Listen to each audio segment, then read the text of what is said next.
दोस्तों अर्थ और सन के बीच में टू वे हाईवे ओपन हो गया है। इसका क्या मतलब है, ये क्या काम करता है, इसके बारे में जानेंगे। उससे पहले अगर आपने चैनल को अभी तक सब्सक्राइब नहीं किया है तो प्लीज़ ज़रूर से कर लीजिए। दोस्तों टू वे हाईवे का कॉन्सेप्ट सुनने में कुछ साइंस फिक्शन जैसा लग सकता है, लेकिन ये स्पेस साइंस में एक इंटरेस्टिंग फेनोमेनन है जो अर्थ और सन के बीच होता है। ये हाईवे कोई फिजिकल रोड नहीं है, बल्कि ये चार्ज पार्टिकल्स का एक पाथ है जो दोनों डायरेक्शन में अर्थ से सन की तरफ और सन से अर्थ की तरफ मूव करते हैं। ये प्रोसेस स्पेस वेदर फेनोमेनन से जुड़ा हुआ है और इससे काफ़ी सिग्निफिकेंट इफेक्ट हो सकते हैं। सन से हर वक्त चार्ज पार्टिकल्स का एक फ्लक्स निकलता रहता है जिसे हम सोलर विंड कहते हैं। सोलर विंड में प्राइमरली इलेक्ट्रॉन्स और प्रोटॉन्स होते हैं जो बहुत हाई स्पीड में स्पेस में ट्रैवल करते हैं।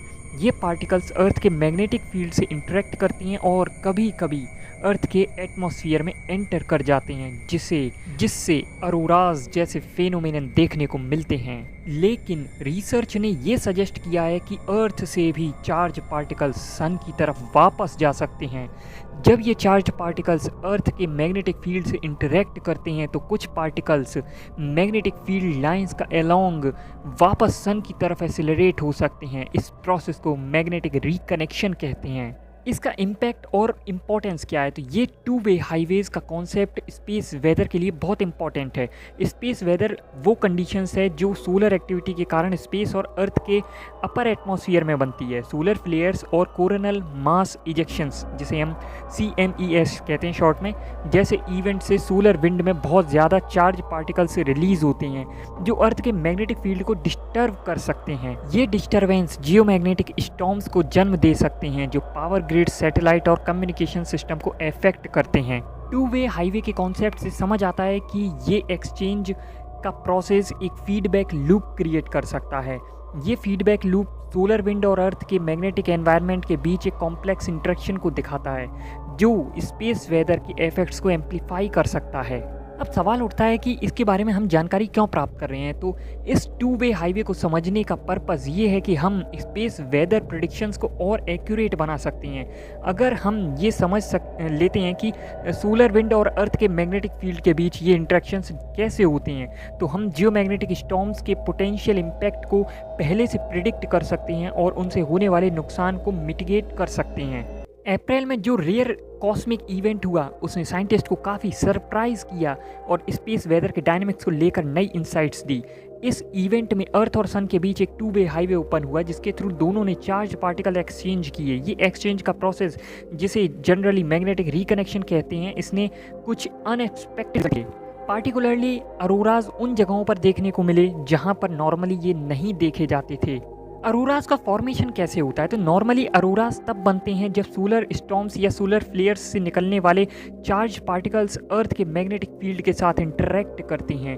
ये पार्टिकल्स अर्थ के मैग्नेटिक पोल्स की तरफ गाइड होते हैं और अपर एटमॉस्फेयर में गैसेस के साथ कोलाइड करते हैं। इस कोलिजन के कारण एटमॉस्फेयर के गैसेस आयनाइज्ड हो जाते हैं और कलरफुल लाइट्स एमिट करते हैं जिसे हम अरोराज के नाम से जानते हैं। ये लाइट्स ज़्यादातर आर्कटिक और अंटार्कटिक रीजन्स में देखने को मिलती हैं। अप्रैल में जो इवेंट हुआ उसमें कुछ अलग देखने को मिला। ये इवेंट टिपिकल सोलर स्टॉर्म से अलग था क्योंकि अर्थ के मैग्नेटिक फील्ड से पार्टिकल सन की तरफ भी मूव करते हैं। ये रेयर इवेंट इस बात का इंडिकेटर था कि स्पेस वेदर में कुछ कॉम्प्लेक्स प्रोसेस हो रहे हैं जो अब तक हमारी अंडरस्टैंडिंग में नहीं थे। और जैसे कि मैंने बताया कि अरोराज उन जगह देखने को मिले जहां जनरली नहीं देखने को मिलते थे, जैसे कि यूनाइटेड स्टेट्स के एरिजोना और आर्कनसस स्टेट में, जो यूजुअली अरोराज के लिए आइडियल लोकेशन नहीं है। यहाँ तक कि ऑस्ट्रेलिया और न्यूजीलैंड के पार्ट्स में भी ये अनयूजुअल अरोराज नोटिस किए गए थे। ये टू वे हाईवे के कॉन्सेप्ट एक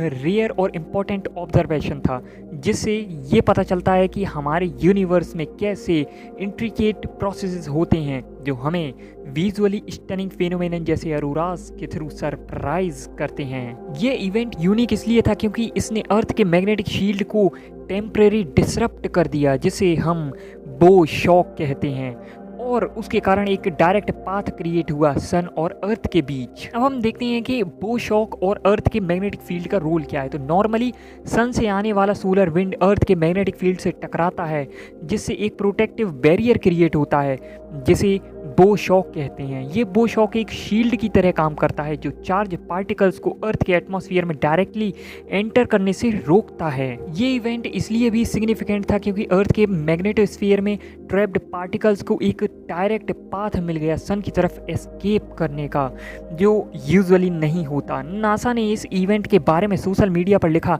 particles trapped by earth's magnetism suddenly had an escape a direct path to the sun। अब है कोरोनल मास इजेक्शन और अल्फेन स्पीड। तो कोरोनल मास इजेक्शन सन के इरप्शन के दौरान रिलीज होती है और ये प्लाज्मा और मैग्नेटिक फील्ड के एक मैसिव क्लाउड होता है जो स्पेस में ट्रैवल करता है। ये CME प्लाज्मा में मैग्नेटिक वेव्स के साथ इंटरेक्ट करती है जिसे अल्फवेन वेव कहते हैं। ये वेव्स प्लाज्मा में स्पेसिफिक स्पीड से मूव करती है जिसे अल्फवेन स्पीड कहते हैं। नॉर्मली CME का स्पीड अल्फवेन स्पीड से स्लो होता है, लेकिन अप्रैल के सोलर इरप्शन में CME यूजुअली फास्ट थी।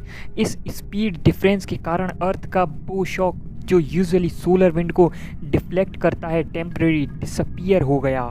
अर्थ का बो शॉक एक प्रोटेक्टिव बैरियर होता है जो अर्थ के मैग्नेटिक फील्ड और सोलर विंड के बीच बनता है। जब CME का स्पीड अल्फवेन स्पीड से ज़्यादा हो गया तो ये बो शॉक टेम्परेरी कोलैप्स हो गया क्योंकि ये बैरियर CME के फास्ट मूविंग प्लाज्मा को इफेक्टिवली ब्लॉक नहीं कर पा रहा था। इस इवेंट के कारण अर्थ और सन के बीच एक टू वे हाईवे क्रिएट हो गया जिसमें चार्ज पार्टिकल का डायरेक्ट एक्सचेंज होने लगा। इसमें नासा का ऑब्जर्वेशन क्या रहा, तो नासा के मैग्नेटोस्फेरिक मल्टी स्केल यानी MMS स्पेसक्राफ्ट ने इस रेयर इवेंट को ऑब्जर्व किया है। MMS स्पेसक्राफ्ट ने देखा कि CME के कारण अर्थ और सन के बीच अल्फवेन विंग्स फॉर्म हो गए जो अर्थ को रिसेंटली इरप्टेड पोर्शन ऑफ सन से मैग्नेटिकली कनेक्ट कर रहे थे। इस कनेक्शन के थ्रू अर्थ से प्लाज्मा रिलीज होकर डायरेक्टली सन में एंटर हो रहा था जो कि नॉर्मली नहीं होता। ये एक्सचेंज लगभग 2 घंटे तक चला जिसमें MMS स्पेसक्राफ्ट के इंस्ट्रूमेंट्स ने प्लाज्मा को रिकॉर्ड किया। दोस्तों, क्या आपको पता है कि जो बिग बैंग थ्योरी अभी तक आपने पढ़ी है वो रॉन्ग है, पूरी तरीके से रॉन्ग है, या फिर हम पूरी तरीके से कंफ्यूज हैं, हमें पता ही नहीं है कि हुआ क्या था। इस बारे में मैंने एक वीडियो बनाई है और ये रिसर्च हाल ही में हुई है। आई बटन में आपको लिंक मिल जाएगा, ज़रूर से चेकआउट करना।